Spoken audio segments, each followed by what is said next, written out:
We are at the very last episode of the 2022 season of the Empowered Curiosity podcast, and it feels incredibly special to be finishing this cycle out with my dear friend Christina Ciccone. In case you are new to the podcast, Christina and I have recorded 2 separate series in 2020 and 2021. We did an episode during each of the 5 seasons according to Taoist medicine. And in them, we talk about the energetic resonance of the seasons, the yin-yang balance of that time, what struggles people are having during those specific times of the year, and what emotions and parts of the body are represented by those seasons.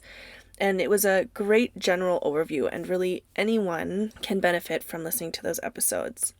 And then in 2022, we kept a similar structure of that deep dive into each season, but this time we shifted the focus to talk about things that spiritual entrepreneurs would be interested in. Essentially, what the gifts are for each season and how to navigate the challenges that come up for you in business. Now, usually my guest writes a bio for themselves so that I can give you a sense of who they are and why I asked them to chat with me on the podcast, but Christina didn't want to write one, so I've had to make one up for her. So I hope that you are ready for a gush love fest. The usual things that the audience wants to know is things like, how is this person qualified to speak about this topic? Why do they do what they do? And why do I think that they're so special? So Christina is my real life BFF, and I have to think that y'all also love Christina because the top 3 downloaded episodes of all time here at Empowered Curiosity Podcast are ones that have featured Christina as the guest. So the number 1 spot is currently held by episode 57, which is all about nourishing the soul in the earth element in late summer season, and that was recorded back in 2021, and it as of today, has been downloaded 1,091 times. So when it comes to spiritual entrepreneurship, Christina, like me, we've both taken the long and meandering path.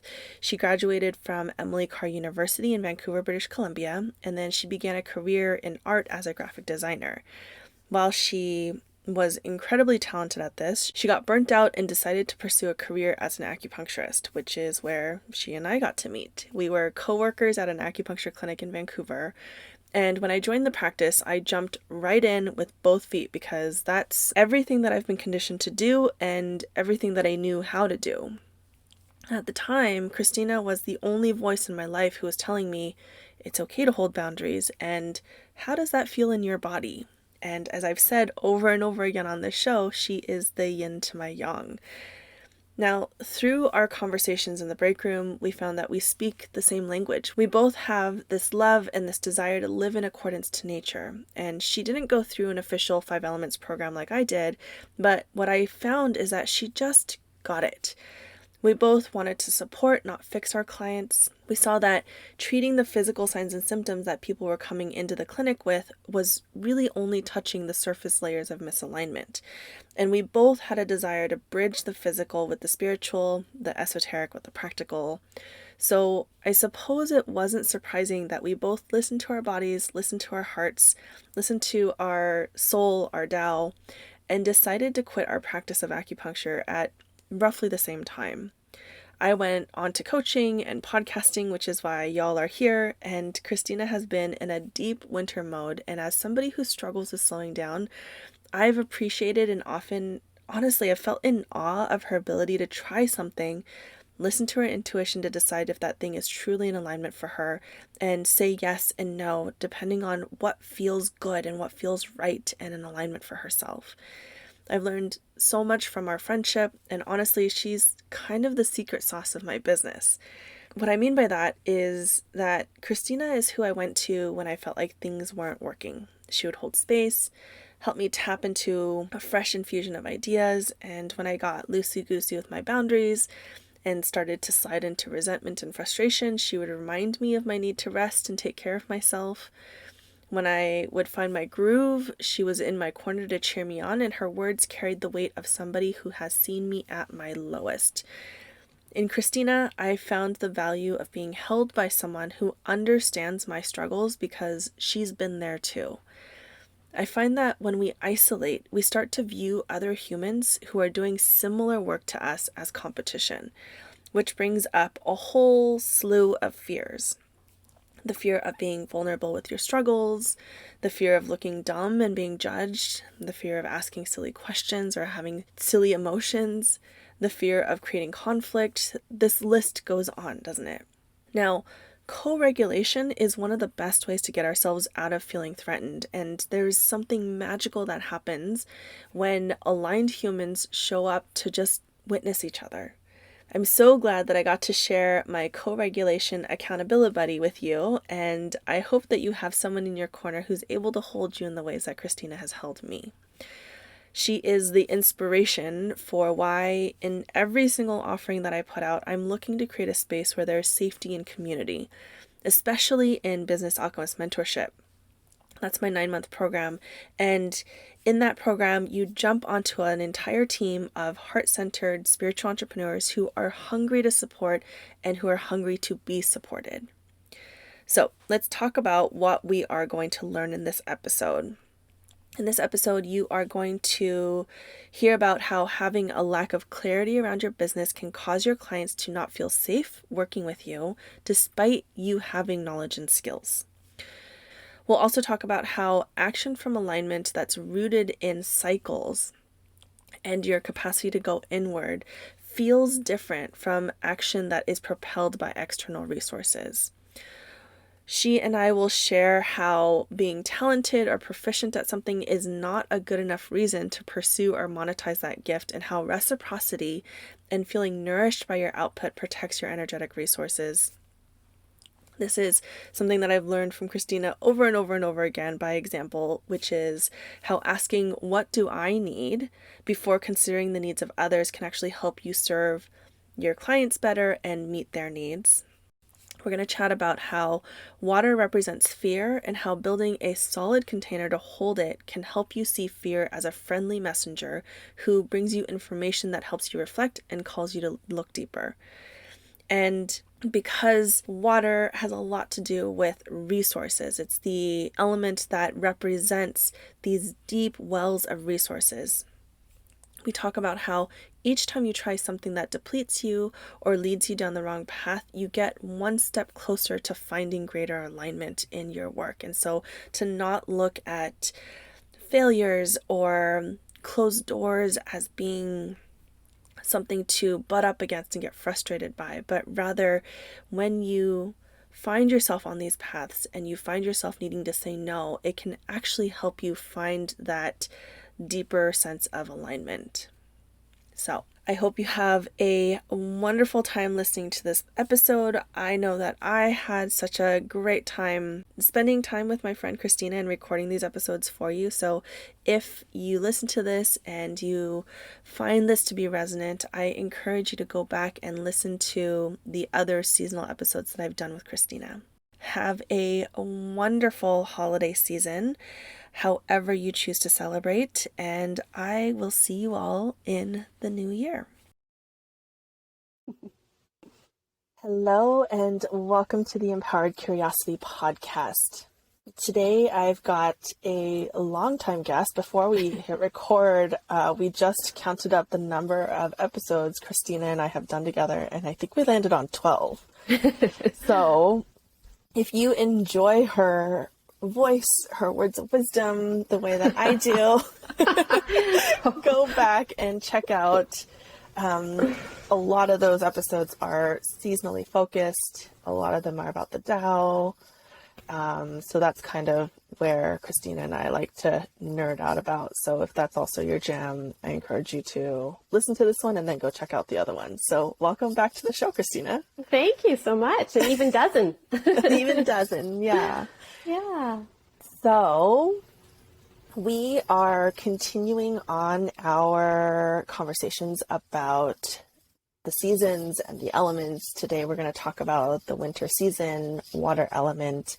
We did an episode last year that was a bit more of a general idea of these concepts. That was episode 29, if you guys want to go check that out. But today we're going to get a little bit more granular, as we've been doing all year. And this is going to be the last one of our series. We're finishing out our 5 Elements in Business Alchemy series today. And as we've been doing all year, we're going to get a little bit more granular and talk about the winter season water element, specifically as it pertains to business and entrepreneurship. So I'm really excited. Yeah. Yeah, it feels good. Yeah, I loved our winter episode. I think a lot of people did too. We talked a lot about, I think burnout was a big theme for that one, which I Absolutely. think a lot of people can relate to. And it's going to be fun to expand and move past that into the different ways the winter energy shows up in your business, personally and practically. And yeah, I think we always do just a little, so you can definitely go back to that for the whole overview and getting deeper into the elements and where they come from and what they mean. And but just as a little recap, winter is usually the time when things move from external focus and lots of action into a more inward focus and maybe a bit more reflective, a little more slowing down. But I also I think it's important to point out that these seasons and cycles that we look at through sort of the Taoist eyes or the seasonal view or the natural view of the world, you can be in different cycles in your business and in your own personal life that we go through cycles on many different levels, and they don't always have to coordinate exactly with the time of year. For instance, Christmas season or holiday season or wintertime, we talk a lot about resting and slowing down, which if you look at nature, there has to be a cycle in your personal life and your business where you do rest, where you do reflect, where you do slow down, where you get more into a receivership mode and it's not just output, output, output. And we'll talk more about that later, that energy.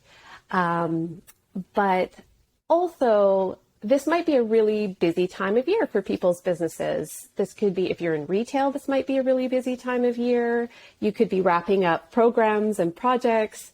If you're a dancer and part of the Nutcracker, this is your busy season. So it's okay, if everyone's saying slow down, relax, but this is actually a really busy time of year, that's okay.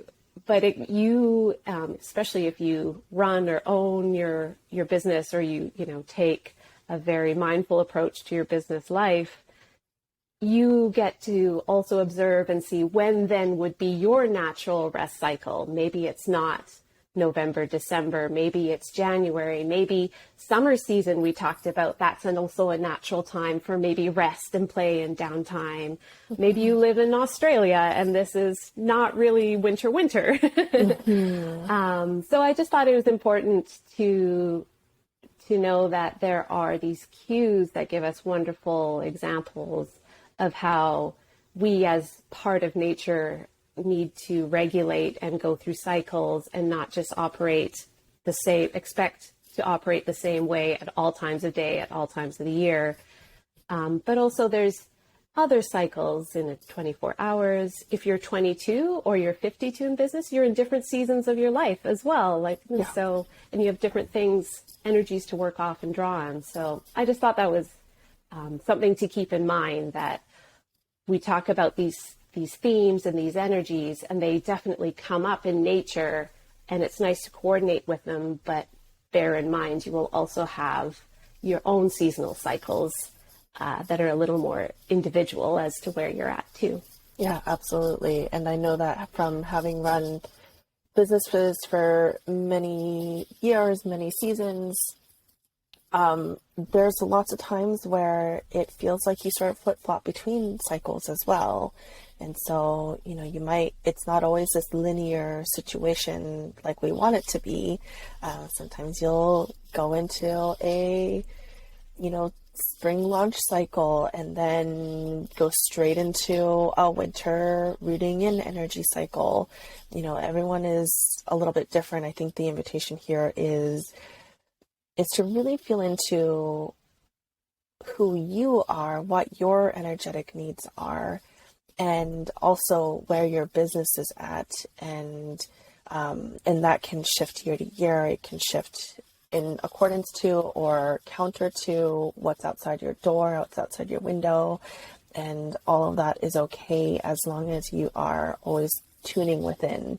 And that's really, I think, if we could have like an overarching message for the whole podcast, it's can you tune into your own body, which allows you to tune into your own intuition and make decisions for your business from that really rooted intuitive space instead of just getting sucked into someone else's business plan or someone else's script or the conditions that society lays out for us in terms of what we think success in a business is. Yeah. So, Yeah. Or comparing yourself to someone who's in a completely different stage than you are. All those unhelpful things. I think when I was sitting and thinking about this conversation and, you know, Christina and I got to chat a little bit about like what we wanted to talk about, I think that there's sort of two overarching themes that are going to interweave and intertwine within itself. And what I wrote down was boundaries around resources and fears, and the most common places that fears come up in our businesses, and how can we troubleshoot and problem solve. And maybe even if you're early in that process of experiencing fear in your business, how do we even diagnose that? So that's kind of what I wanted to just sort of lay out as a roadmap. And as listeners know, this goes everywhere. We're a very flowy space here, so I'm sure that we'll explore lots of different spaces. So yeah. In our conversation earlier, so if you've been listening to these podcasts for a while, or there's a big back catalog to go back to if yin yang theory or 5-element theory is totally foreign to you. But I think even on a cursory level, people are sort of even intuitively familiar with outward action, which we would say would be very yang, and doing things outwardly focused, and then the difference of being more internally reflective and quiet. And these are, again, sort of cyclical, sliding scale, sort of polar opposites. But what's interesting is when you reach the max extreme of, for instance, yang, it turns into yin. And when you reach the max extreme of yin, it'll turn back into yang. So there's never stagnation. Even when you're quiet and still, that's actually going to turn into the seedling that will go external and look more active, be more the visible action. But I find our culture puts a lot of emphasis, and the spotlight shines a lot on the doing, the active, and it's topical to talk about, people are getting sick of hearing about hustle culture and, just crushing it, and this sort of, combative, even the language around sort of beating yourself to death to get action going. And I think a lot of people take that on as the standard of what it takes to be successful, what valuable activity looks like. And unfortunately, there's a time and a place for doing, but I find a lot of what's missing is the grounding and the quiet reflection that it takes to create action that comes from alignment, that is purposeful, that is mindful, that is coming from your own deep motivation and inspiration. Because without that, it's hard. We need balance. Like, we can't be awake for 7 days a week. Like, you need to sleep and be quiet and rest, and otherwise you can't function and do all these things that we think we should do.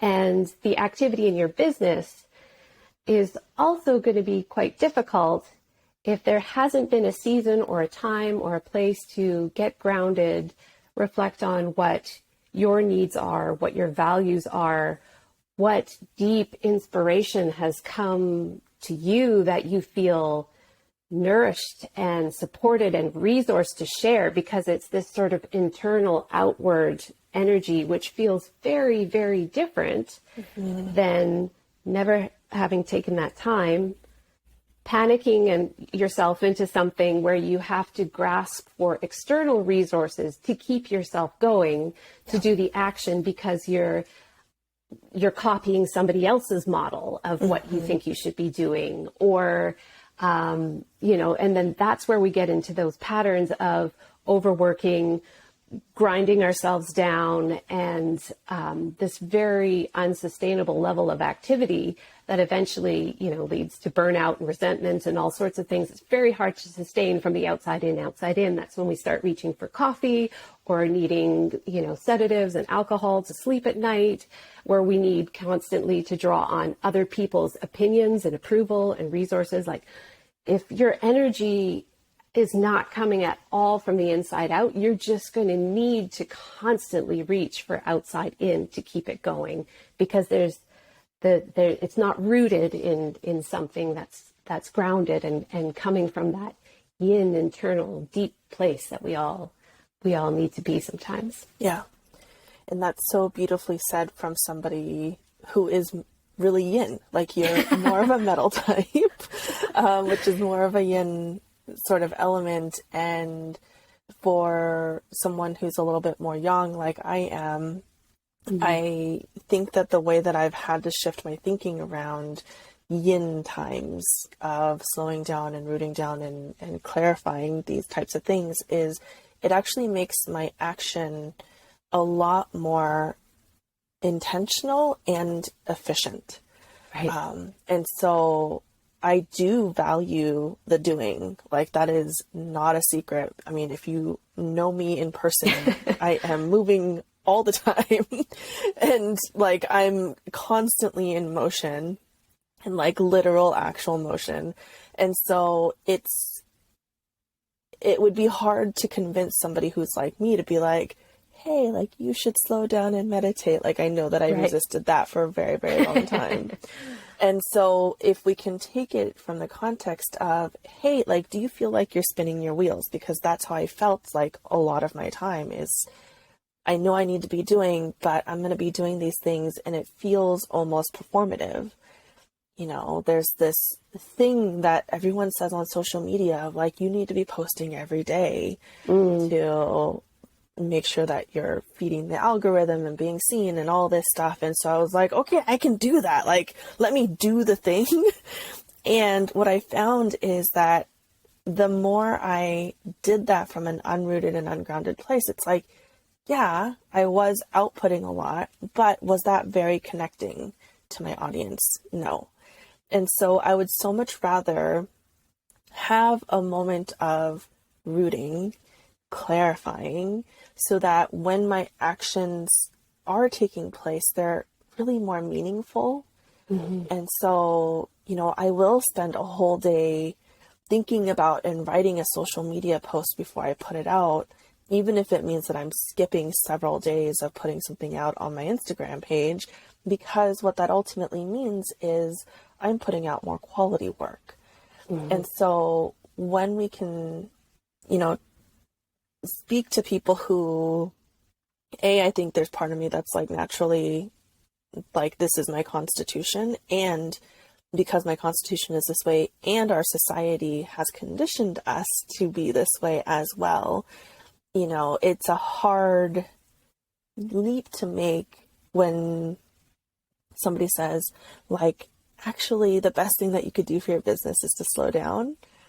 That's a pretty hard leap. And so I think that for those of you who are a little bit more young, if you're into the human design language, like more of like a manifesting generator, a generator type, like there's wisdom in slowing down, because actually we all still want our actions to mean something, right? We don't want our actions to be performative, and our audience is going to sniff that out so quickly. It's like a thing that they can feel, even if they can't actually articulate that into words. And Absolutely. so if what we're trying to do in spiritual entrepreneurship is find connection and find our most aligned people and be able to serve those people in the ways that's most aligned for you, then this is where the value of slowing down is not just like important, it is critical and necessary. Critical. And I love that we can both speak from those different natural constitutions. You were more of a doer. You are very productive. I am much more reflective and from who knows, day one, some of it's, and then it's interesting to layer on top, how do you get nurtured in your lifetime to maybe take on those unnatural activities? How do they feel for you in your body? What have you learned to do? What have you been conditioned to do? And then where do we all need to find the balance in ourselves and come back to ourselves? And so it's really nice because you are a very productive person, but you can see that I know because I know you, that you also do take the time and you do not spin your wheels and just produce for the sake of production. And I think we need to see more examples of what that looks like just in general, because we see the go, go, go, and everyone gets a gold star for doing, the late hours and the extra work. But where can we visually see in our worlds, and whether it's social media, is of people who take these aligned actions where that balance is there with the rest, the reflection, and then it turns into activity? Because that's, I think, part of the fallacy is that we're taught that slowing down leads to complete inaction at all. Right. Where actually the opposite is true, where slowing down actually leads to more productivity, and but in a way that doesn't kill its host. Yeah. Yeah. And I just kind of cued into a phrase you used, feeding the algorithm. I'm like, why is it our job to feed the algorithm? Why am I giving why do I need to cook at dinner and use my resources why am I feeding Instagram? Exactly. It should be feeding me. Yes. And where is that? Where do we overgive and under receive? And I think this is a really good season to ask those kind of questions. Particularly, I think in your audience, there's probably a lot of natural givers out there. And, where do we overdraw and under-resource ourselves? And what does it feel like to get there? As the opposite, you sort of a doer, I'm a natural, I'll call it reflector. I'll have to come up with a word for it. I'm a quieter person. Not literally, but I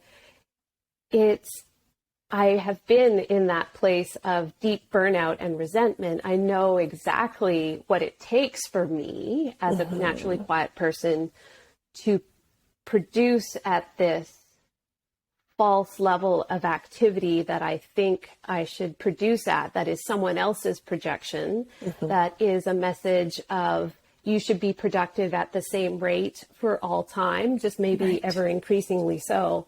And we've talked about this on other podcasts, and even our last winter podcasts on burnout and resentment. And I've been there. I know that side of forcing myself to go, go, go all the time, and how you overdraw and under receive. And it's so nice to be in a different phase of my life where I can recognize that happening and know where I don't need to do that or take that on. And finally starting in this phase of my life to be able to remind myself, oh yeah, who's serving your needs as well? If you're giving and doing, who's doing for you? Yeah. Are you asking for what you need? Or are you just quietly stewing that you're exhausted? Yeah. Can you even recognize what you need? Maybe the quiet reflection just starts at, hey, what do I need right now? Yeah. Because I think a lot of times when we're so outward focused, we we skip over actually being able to do that for ourselves. Yeah, yeah, absolutely. And I think that for me, this is why I spend so much time slowing people down, slowing entrepreneurs down when they come into my program. Is of a 9-month program, I think 4.5 months of it, I want to say just about 4.5 months of it, is spent in metal and water modules. So those are the 2 yin modules, because what we do is we clarify what it is that you want to be doing, how it is that you want to be sharing your gifts. And then we clarify who your perfect aligned dream clients are. And that is time that is well spent to like really give yourself time to like get really clear and rooted on what that looks like. Because I think that there's so many business coaches and products and all these things out there that teach you how to do all the how-tos, like how to market, how to get on a sales call, how to, write a sales page. But when we teach the how-tos without actually grounding in the why first, then it feels actually really overwhelming for the person, because it's like, okay, I know how to write a sales page technically, but I'm really unclear on who I'm speaking to. Then you end up trying to speak to too many different people, and it gets really confusing for both you and your potential client. And anytime there's muddy messaging, then it's not a safe place for that person to say yes to you in an aligned way. And so I think even as somebody who's like a little bit more young, I was thinking about this. I think I'm a extroverted introvert, and I think you're an introverted extrovert. No, maybe the other way around. I think the other way around. Yeah. I'm an introverted extrovert, and you're an extroverted introvert, which is maybe why we like get along so well. So smooth. We like meet somewhere in the middle there. So easy. Yeah. But Pardon me. I think that the reason why we have to start asking why, and I always start with like why when it comes to the self, is because we need to have boundaries around our resources. A lot of the people who come into my space, into my audience, have a lot of different gifts. Like, I can't even tell you how many people come on with like, I am a tarot card reader and a Reiki practitioner and a this and a that and a this and a that. And I've done all these different trainings. And there's almost this like unsaid obligation of like, because I've done the training, I should probably offer it, and I have this very distinct memory of when I made my announcement that I was no longer going to be an acupuncturist. I put it out to my newsletter, and my newsletter has been, I've been collecting that since I graduated from grad school. And so I have people on there who, came through grad school with me, were patients as I was a grad student into my acupuncture practice. And so I had this one patient who was a longtime patient of mine. He was no longer a patient because I was living in Vancouver. He lived in Santa Cruz. And he expressed to me, I think it's really fantastic that you're getting into coaching, and it makes sense because, all these different reasons, but you're so good with your hands. I really hope that you never give up acupuncture because you're so good with your hands. And I've never had anybody, as an acupuncturist, really get to those points in the ways that you've gotten to them. And I had a twinge of like this old part of me that was like, oh, yeah, I am really good at that thing, and maybe like for like, I want to say like half a second, there was like a part of me that had given my power up to this old patient of mine and was, like, maybe I shouldn't give it up. completely. Maybe I should Right. have some sort of side practice. And then I rooted into myself and I was like, you know what? Acupuncture, running an acupuncture practice and even working for someone else's practice is incredibly draining on me in ways that maybe not for everybody who's an acupuncturist, but for me, it felt incredibly draining. At the end of the day, I would go home exhausted and, you know, I couldn't take advantage of the things that I was actually telling my patients to do, which is live with the seasons and eat well. And, Right. you know, like all this advice that I'm giving to people every single day, day in and day out, I can't really do for myself because my energetic resources were so low around it.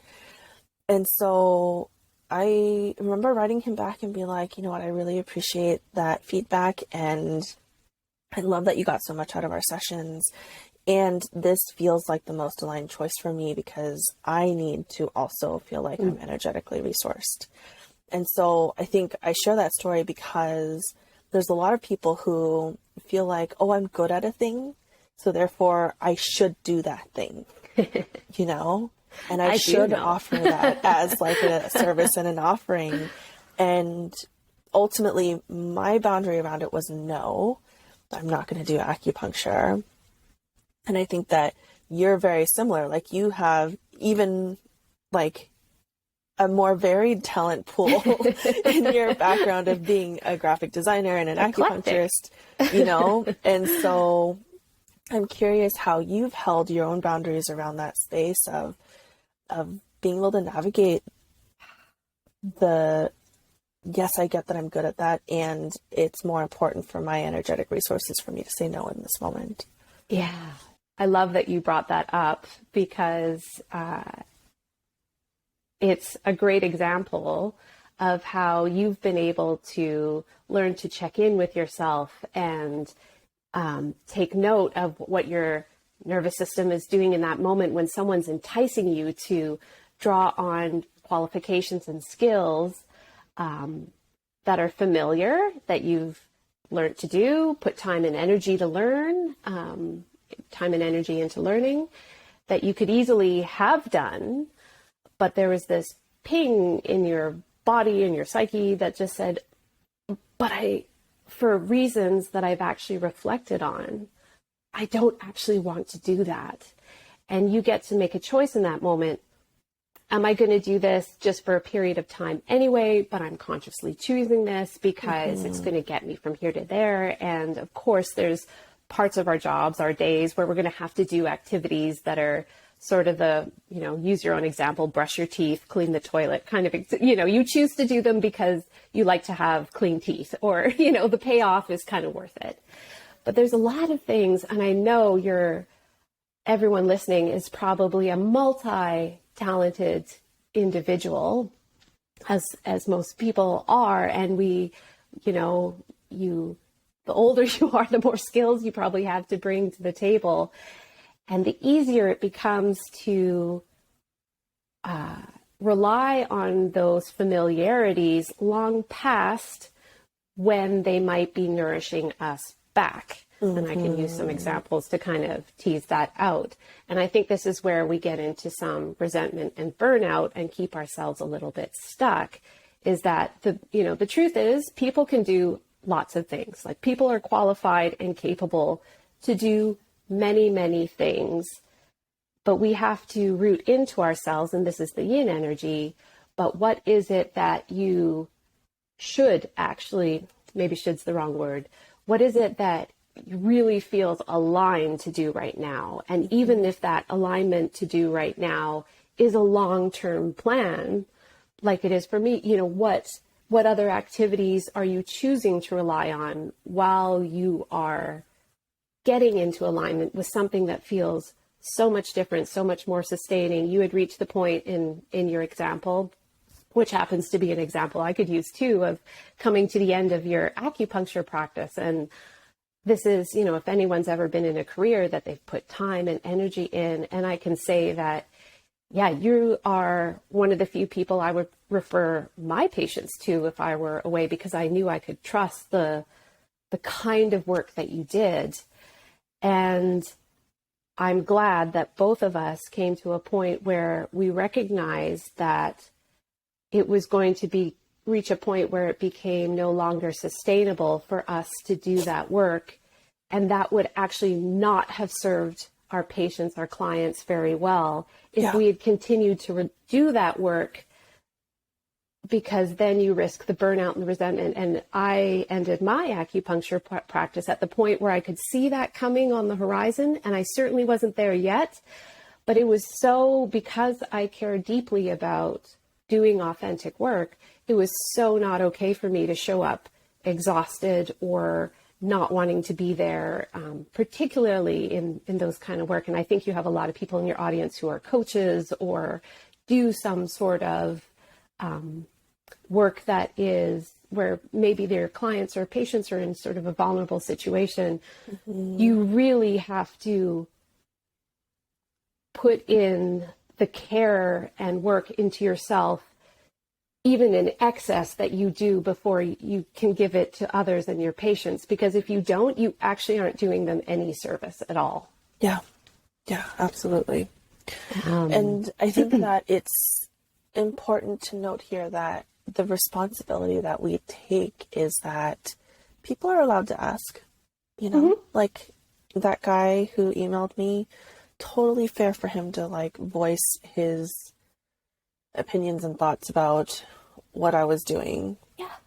But it's my responsibility to hold that boundary and check in with myself and make the clear and conscious choice. Like you said, it could have been like, hey, I'm going to do this for a little while longer because it bridges this gap, or, this is a hard stop. No, but it's my responsibility to take that accountability.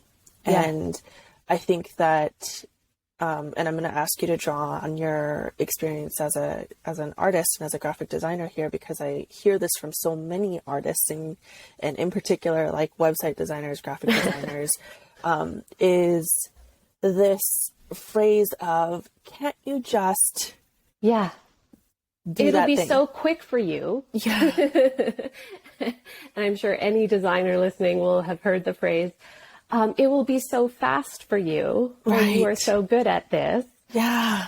And going back to it's up to you to check in with yourself. Again, we are talented people. And even though there's probably lots of areas in our lives where we constantly feel like imposters, or I'm not there yet, or whatever, you can feel like that. And also, I mean, other people probably see where your talents are much more crystalline than we do, and before you. And it was interesting. I was recently in a point in my life where even though I still get those like, oh, if I could only learn a little more, I'm not there yet.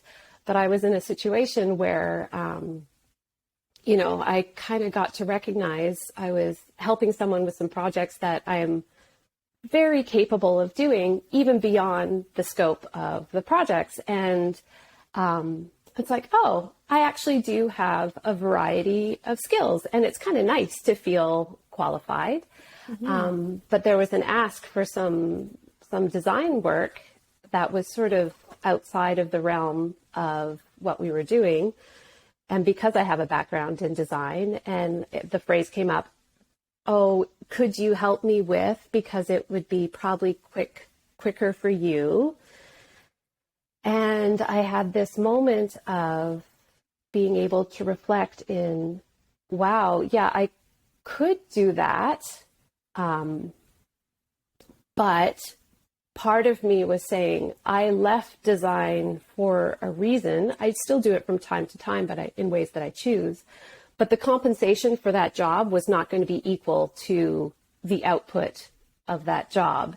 And so that felt like, unwittingly, this person was not intentionally doing this. But if I said yes to much of that, that would make me feel taken advantage of, being undercompensated for the time, the energy I had put in to become quick at that job, or competent at that job, or able to fulfill that duty. And so it was, luckily I also have learned a little bit to check in with, oh, this feels really icky. At the same time, I really want to help you out. I know that if I did this for you, it would, move you along, or sometimes there's things that we want to take on because it makes our lives easier.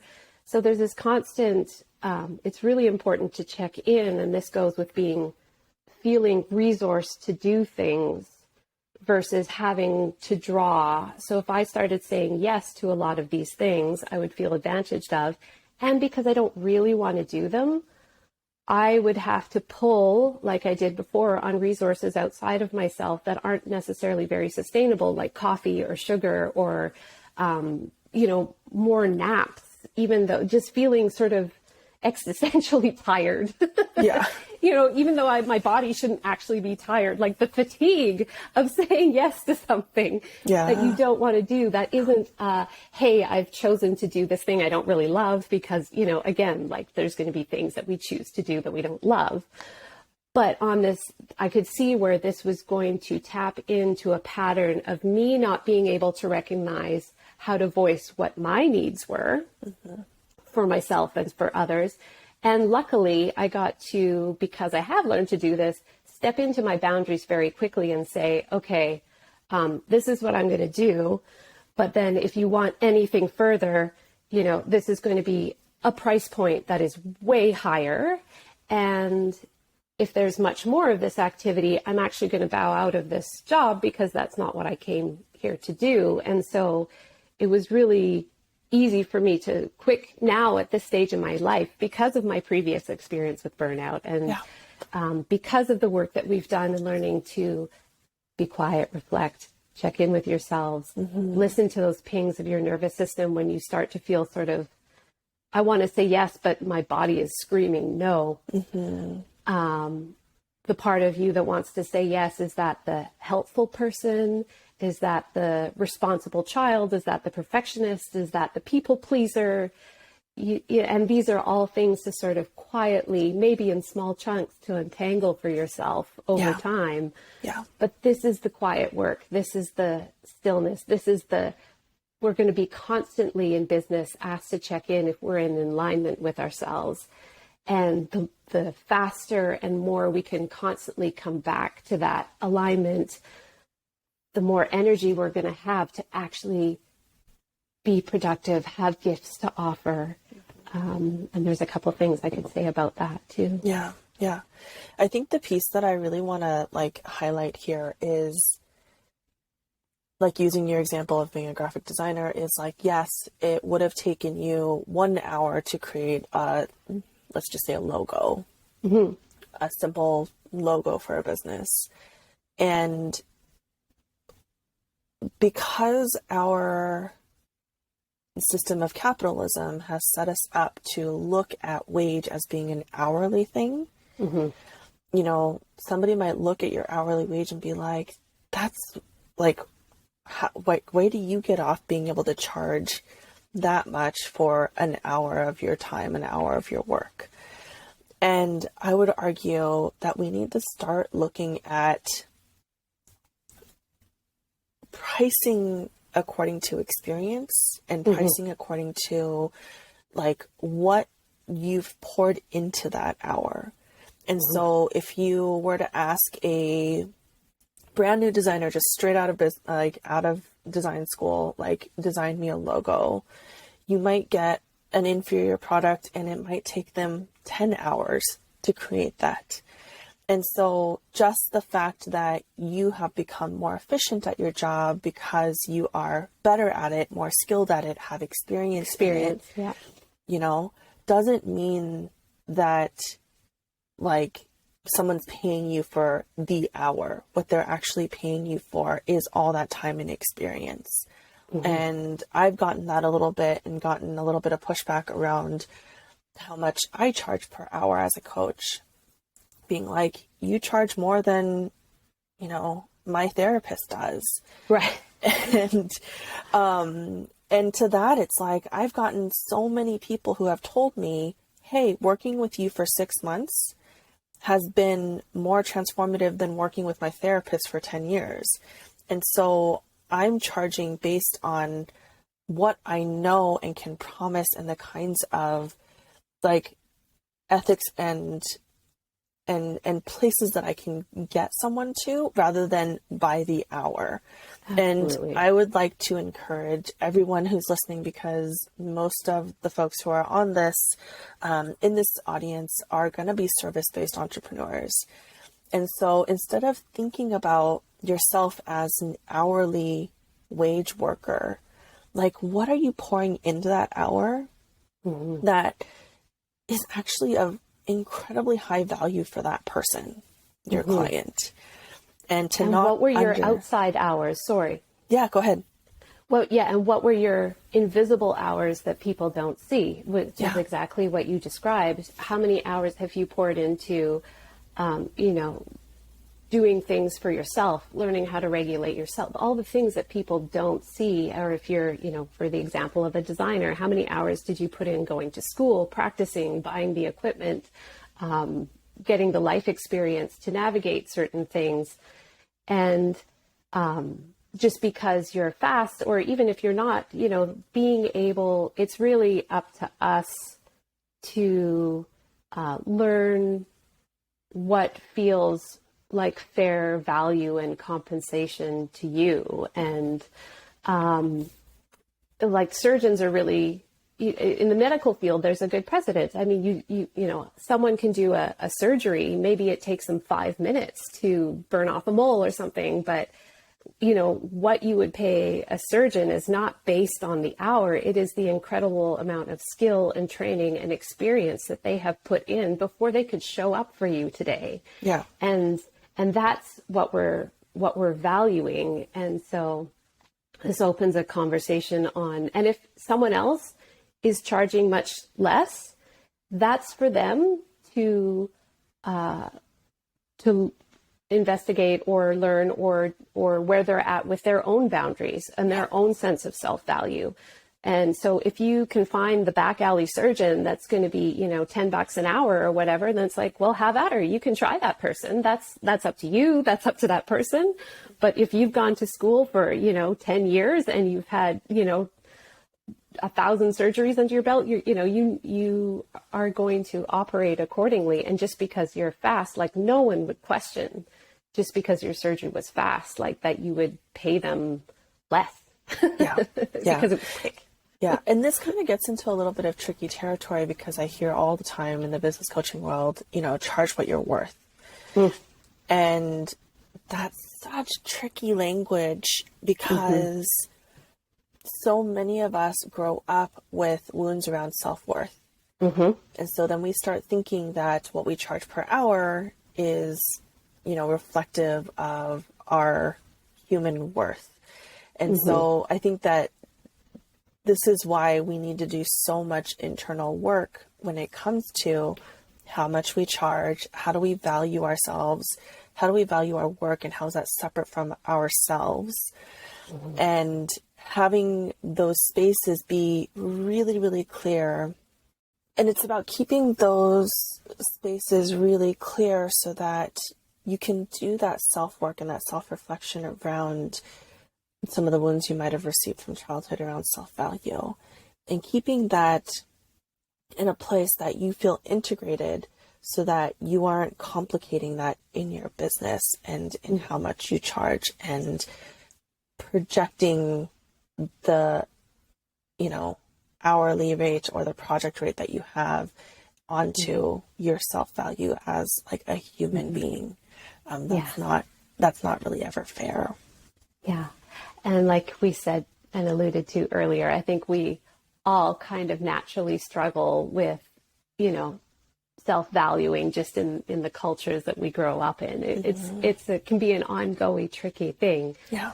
But this is part of the great work, the opportunities for work and growth that we do as spiritual entrepreneurs, is to take that winter energy to reflect and to learn about resourcing, self-resourcing, and learning to ask, where do we need to get those resources from others, and learning what really feels fair. Like, there's a visceral feeling that you get when you know that you're doing something that's a bit beyond what you want to or feel comfortable with, or that if you're not receiving back, like you'll just, even if you could try to push past that, like it becomes a sort of unsustainable thing. Whereas if you take the time to do whatever work needs to be done to get to know what feels fair and what it looks like to be well resourced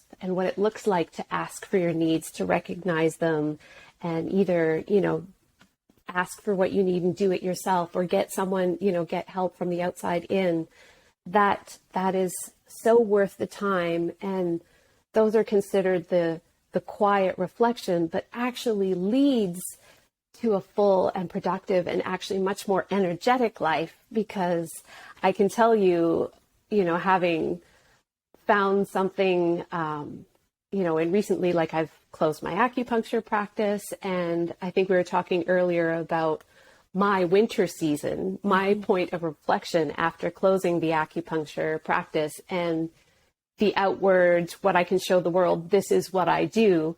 This has been a much longer winter than I wanted it to be, or that I expected it to be. But it has been so worth it, because I've, in stopping the panic grab, stopping the pushing myself to find the thing, or we can talk about finding the right client. If you stop the fear pushing, and you sort of get to ask, okay, what do I need to meet, obviously, my basic survival needs now? But ironically, when we stop the doing more, the panic grasping, and the more you can get aligned and listen, then I found you get into this yin, which is this symbol, yang is this symbol, yin is this symbol. And actually more comes to you when you can sit in more of a receivership mode. It doesn't mean you are lazy, or that you don't want to do things, or that you have nothing to give. But we need to receive to be able to give. This needs to be fair. There is a yin and a yang for a reason. It isn't just one or the other. It just, so if you can get into, the valley where all the resources kind of roll down and nourish the soil, and then it's just like, well, then I'll have enough to produce these beautiful crops in the way that feels natural and easy and abundant. Mm-hmm. And having found something, the energy between some things I thought maybe I should just do because I know how, mm-hmm. because I can, because I'm trained to. Mm-hmm. That always felt like, I've got to push myself and I can do it. But the energy, it was a lot more exhausting to get those things done. Yeah. Versus there's, something that I'm pursuing now that it is the opposite of exhausting. It is inspiring and energizing, and any task related to it, any research, any production, I have so much more to give, and it doesn't feel like, again, a long-standing pattern of people asking too much and me receiving too little. Yeah. It feels so different to be aligned with something that took time to align with. But then for the first time in a long time, that abundant energy is there, and I can't wait to, it's exciting to do and receive, it's much more balanced. Yeah. I'm going to shift the conversation a little bit and sort of tag on to what you just shared, and also beat a metaphor to death in a moment. Because the yin yang symbols, just for folks that are listening and can't see your gestures, I forgot. The yin yang symbols that Christina was expressing is yin as in, if you were to put your elbows together and then have your hands sort of spread apart. In a V. Yeah, so like a V. I was using Italian. I was speaking Italian, all in hand gestures, which is part of my background, by the way. So yes, yin is the elbows together, the hands wide, sort of in an open V, with the triangle receive, right? pointing down. Yeah. And yang is, I guess, the A in the YMCA. I was pointing fingers together in a triangle over my head, but it's the upward part of the triangle. Yeah, it's the mountain it's shape. This energetic, up out sort of an experience, right? And so if we take this like concept of this V, I think what came to mind is the idea of a river, like a river flowing in between that channel, that like valley that you were speaking of, and having a really nourished valley. And one of the ways that I love working with the elements and the seasons is that each of them has a emotionality connected to it. And the emotion for winter and water is fear. And so if you think about a lot of the things that we're just talking about here, being under-resourced, that can bring up a lot of fear. And for me, when I think about fear that comes up in spiritual entrepreneurs a lot, is this fear of the unknown. And water is a beautiful metaphor for fear because it can spread everywhere. It gets into all these little nooks and crannies. And when there's not a strong container for water, it just has no shape. It has no form. And it floods. And that's what it feels like when fear overtakes. It feels like a flooding. It feels like an overwhelm. And when I am coaching and fear comes up, I'll say that, having worked with so many clients at this point now, it generally fits under two umbrellas. And I think of these two umbrellas as being the two banks on a river to create this really beautiful container for your river to flow through. And if you think about your river as being like the energy life force behind your business, like the Tao of your business, and it has a directionality, it has a purpose, it meanders, but it still is like finding its way and carving its path through the earth. So one bank of the river is what we've just talked about, which is around clarity of what it is that you do. Like, how do you want to bring your gifts out into the world? How is your purpose, your alignment being expressed here? And the other bank of the river is, what is your dream client like? What are their hopes, their fears, their desires, where they want to be taken, the language that they use. And so I find that when somebody comes to me with fear of the unknown of their business, it's usually because one or both of these banks is really sloppy. And, and so this is why, again, we spend so much time in BAM, like 4.5 months in BAM is spent on these two banks of the river, because it is so, so crucially important. Yeah. And then from that point, we get to start growing things off the side of the river here. And that helps solidify. And I think of the things that are growing as being like the offerings that you're putting out. And that helps solidify the banks, which is getting nourished from the river, is being nourished by the earth, the riverbanks, is also in turn nourishing the environment around it.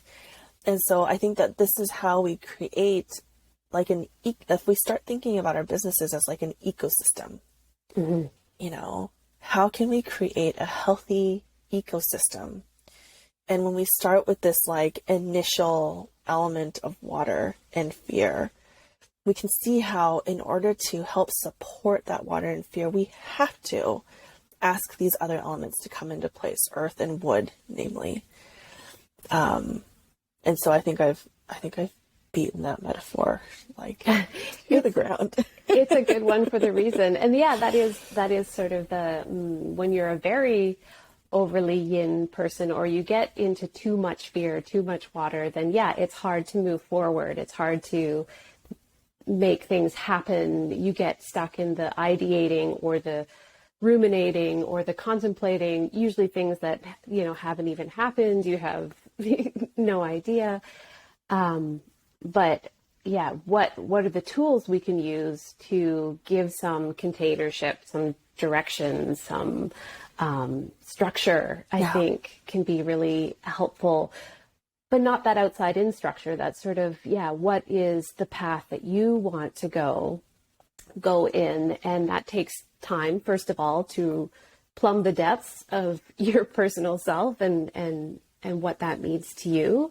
And then when you have that, then it's much easier to build that structure to know where the riverbanks should be, because then you're not copying other people's idea, then you're using your own voice and you actually know what that sounds like. Yeah. And you're going to talk to your people. And again, you actually, the more initial effortless effort you put in the beginning part of knowing yourself and knowing what you want, actually the easier those things come to you with the least amount of effort. Because I think all of us can think of who are the people that we find really kind of attractive, like not in a necessarily a sexual way, but like the kind of people you want to be around, that you find very alluring, or that you want to hear more about what they want to say. Often you'll find that, unless they're really great sort of charlatans, often those people are incredibly authentic people who are speaking uniquely and from themselves. Like you can tell that things, you want to be around them because it feels safe, because they're not putting on a show, they're not being performative. What they have to offer is so authentic and grounded in the values that they have, that it feels very nice to be around that. And so the same is for everyone listening who might be in business or starting a business, is that I think if the more you clarify for yourself and reflect for yourself what it is you want to say, how you want to say it, what it is you want to do, the more time you spend with that, you will also attract the people who want to hear you. You will easily step away from trying to be everything for all people, from trying to please everyone, from trying to draw everyone in, from having the fear that you have to accept every offer and every contract because, if you're as nerdy and niche as you are, you will find those people want to find you. It is a populous planet. They are out there and they will be so attracted to you because you put in the work and you're showing up authentically. Yeah, absolutely. And, I think that can't be understated. It's as a service-based entrepreneur, your greatest asset is yourself.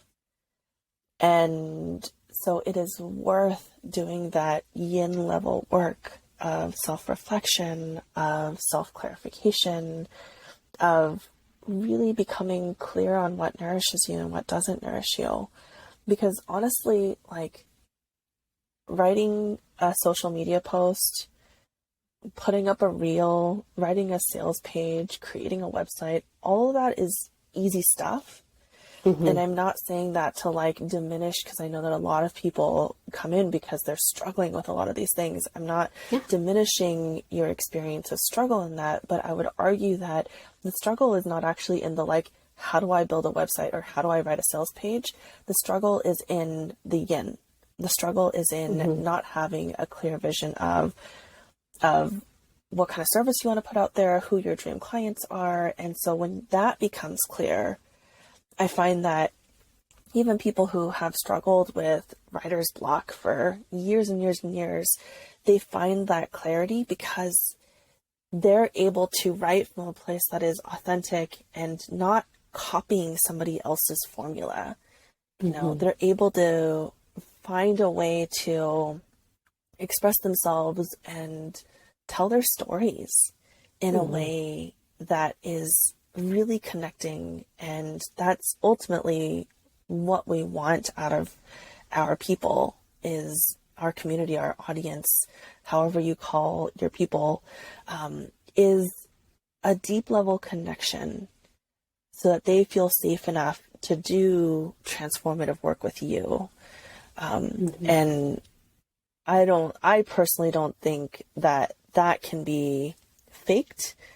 And if Yeah. it is faked, it ultimately ends up being an unsafe container for those clients. Yeah. So, yeah. Yeah. Yeah.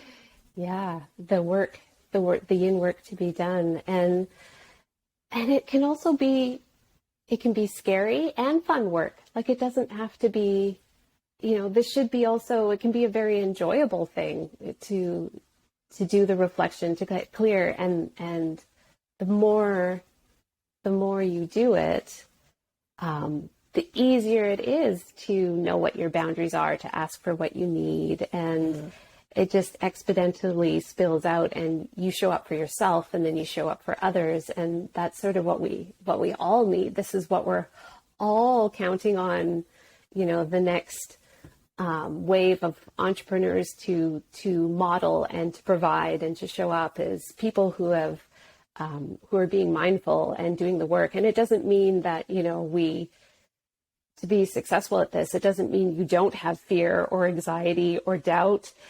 It's that we learn the tools to sit with it, or Yeah. do something with it, or what it means, or it leads us to a new revolution. Like challenges will always come. I think in Yeah. our, what it means to be an entrepreneur, a spiritual entrepreneur, Yeah. challenges will come to you in life no matter what. But this is where we learn, these things become less and less devastating and paralyzing. Is that it's like, we can keep flowing with the fear, the water. It can things keep moving. They don't freeze. They don't get stuck. And it becomes actually less painful when you might still feel viscerally, anxiety crop up or whatever that feels like in your body, but it becomes less of a threat and more of let me observe you. Let me learn something from you.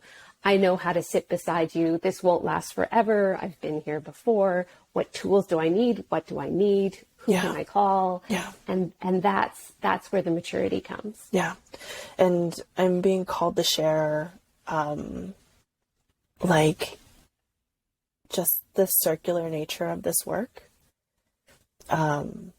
So I've been launching things since 2008, I want to say, between like workshops and retreats, and back when I had a calligraphy business, my offerings there, so many different kinds of launches. And I will say that every single time I launch something, and by launching, what I mean is I'm sharing my offering and inviting people in.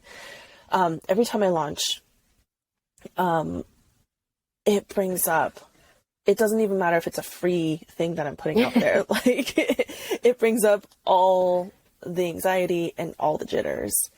And I think that of all of my people in my life, like you, Andre, and Sean, have been like my rocks when it comes to my anxiety around launching. And I don't always share those parts of myself with the world. Not because I'm hiding them out of like, oh, I'm perfect and I never feel anxiety. It's out of a space of, I don't share things publicly with my audience that I still feel in dysregulation about, because I don't want my audience to feel like they have to take care of me.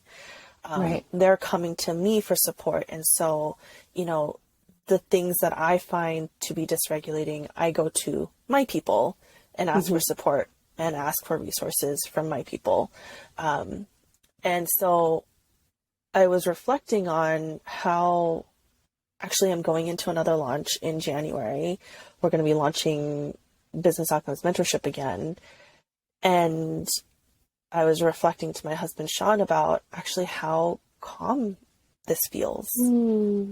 And I decided to like sit down and write about what I've learned from launches, my past launches that have brought up like super high levels of dysregulation. Like, and what I mean by that is sleepless nights, inability to concentrate, like a feeling of being frozen. And so then I end up not putting out as much material as I had planned on putting out. And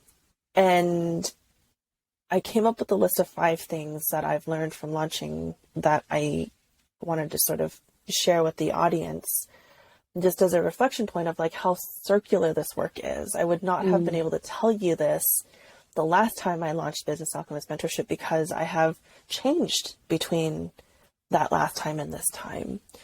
And so I think launching really mirrors your shadows and your light. And what I mean by that is it helps you broaden your capacity to sit with your fears and insecurities.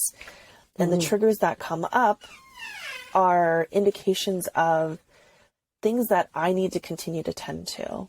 And then the places where I felt expansive in, as I start thinking about January, is really illuminating the work that I've done.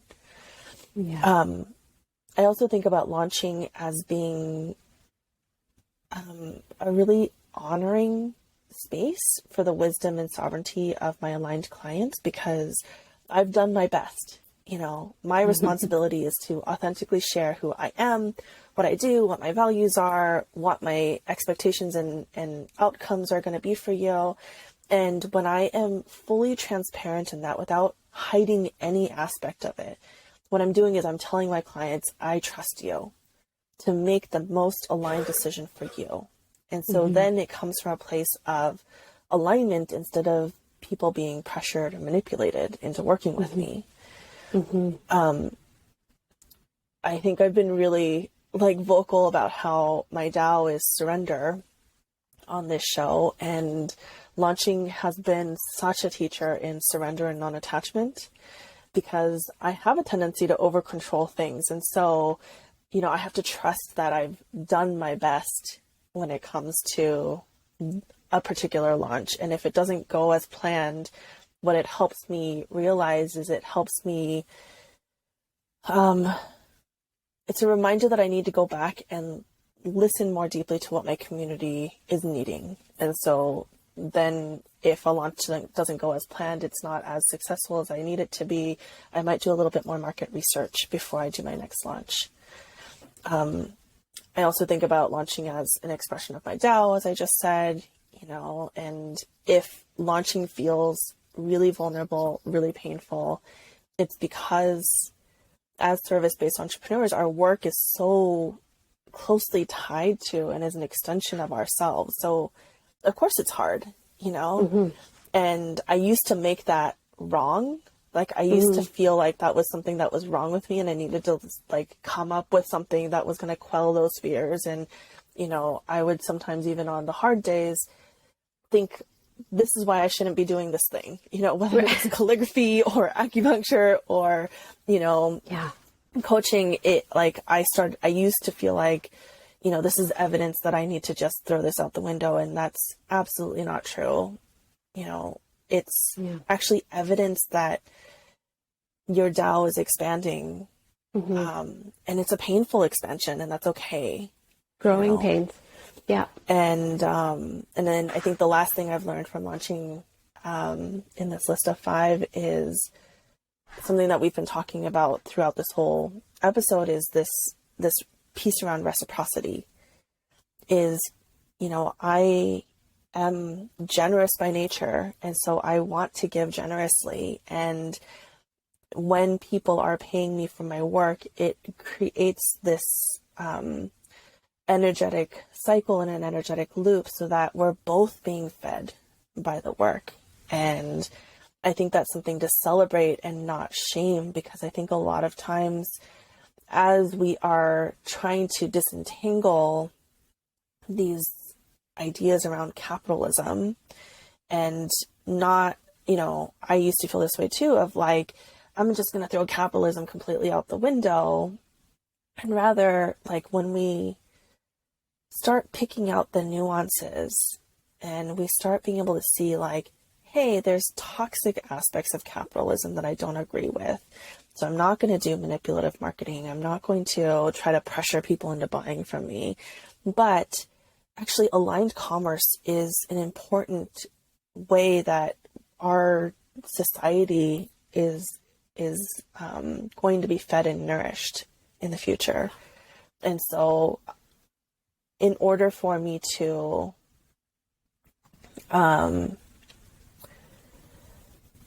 I don't know, like be able to move that needle forward towards aligned commerce, I have to receive money in order for that to happen.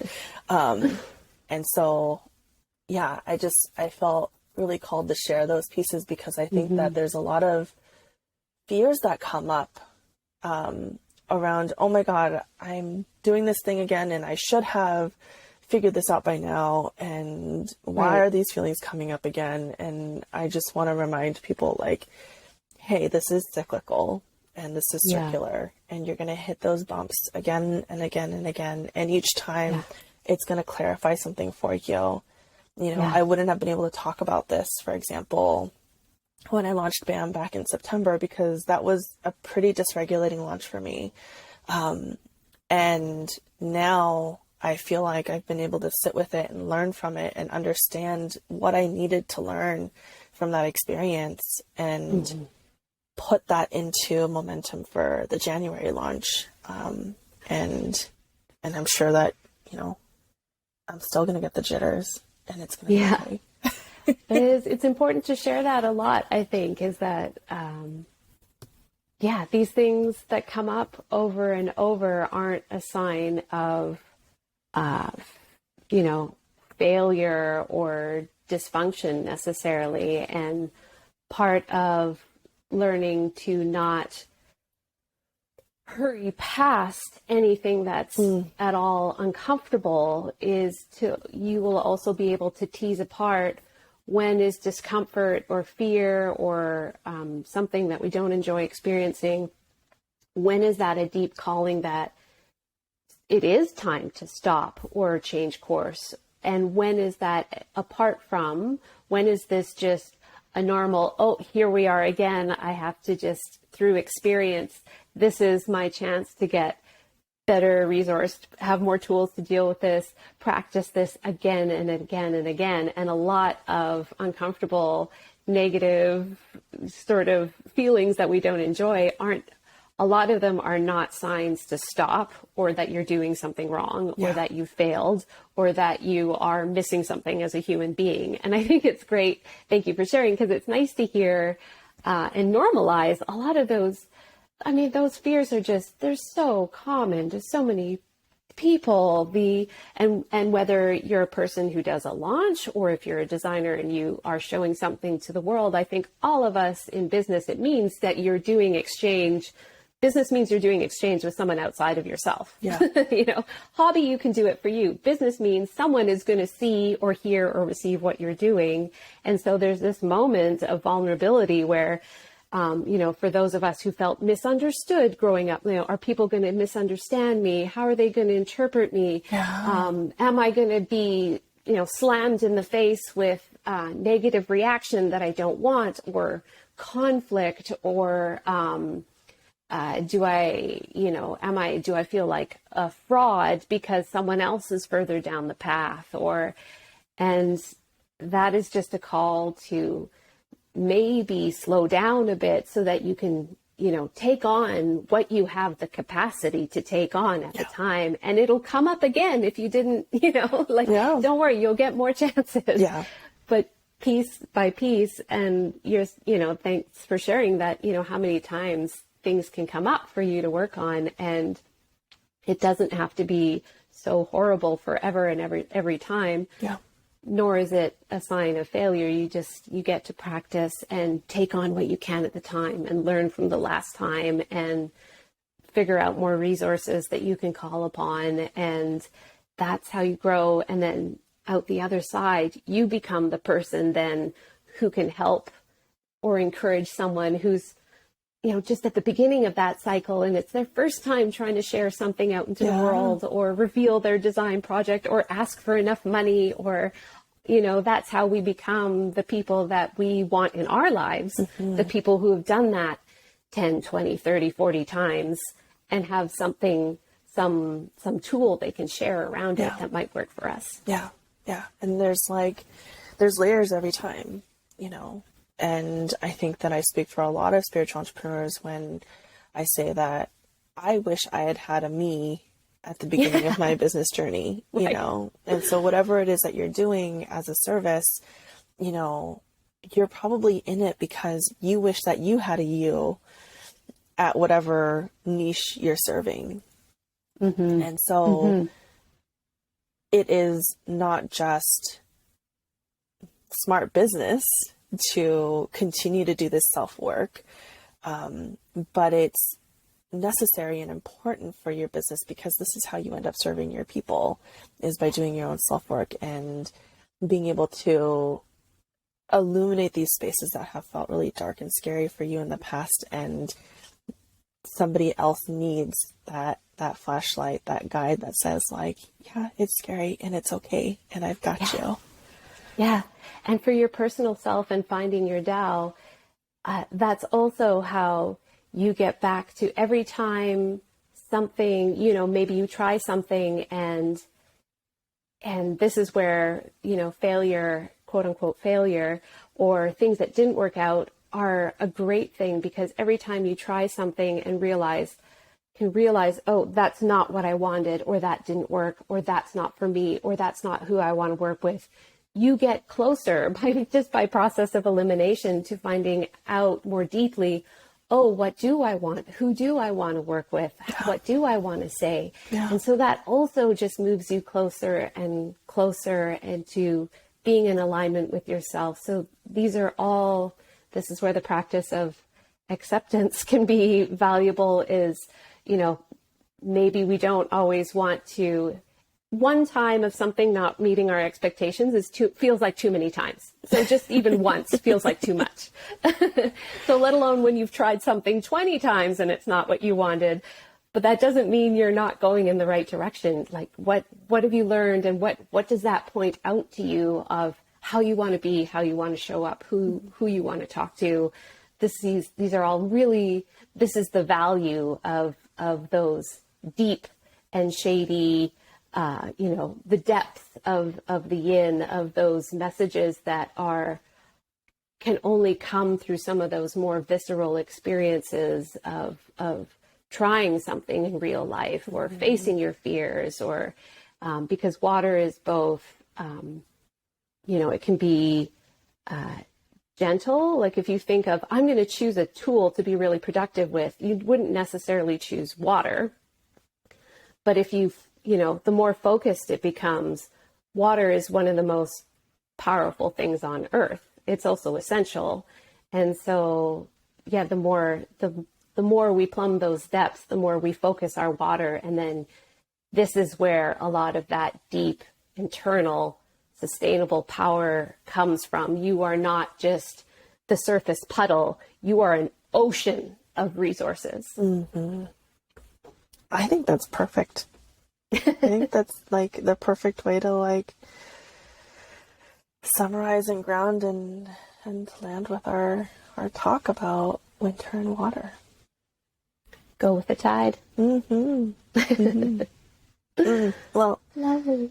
Thank you so much, not just for being on this episode of the podcast, but for being, you know, my buddy, and also like you've been on this podcast now 12 times, so crazy. I feel like yeah, I'm so glad that I get to share you with the world. And you know, I think we've said this over and over again, is these are the conversations that we'd be having over tea anyway, so I'm really glad that we've been able to just turn our mics on and share it with the world. Yeah, well, thanks for providing those opportunities for people to hear from all sorts of different people, and maybe normalize some of the various experiences that we think might feel isolating, but are actually quite universal. It's great. And ideas that, you know, spark new perspectives. So yeah. I hope that people find these talks something useful in them. And thanks for going through the seasons with me, my buddy.